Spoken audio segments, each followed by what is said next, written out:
9 महिना कोखमा राखी तिमीले भित्र्यायो मलाई यो संसारमा बोकी।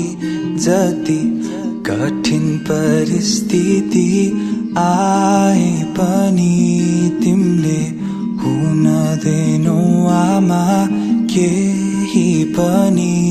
तिम्रो माया र ममता पार म सम्झिने छु जहिले तिम्रो साथ।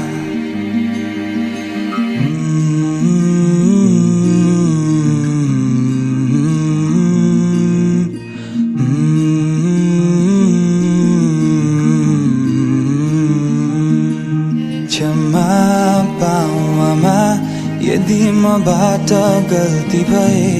तिम्रो मायाको आभार म आजसम्म बाँचिरहे।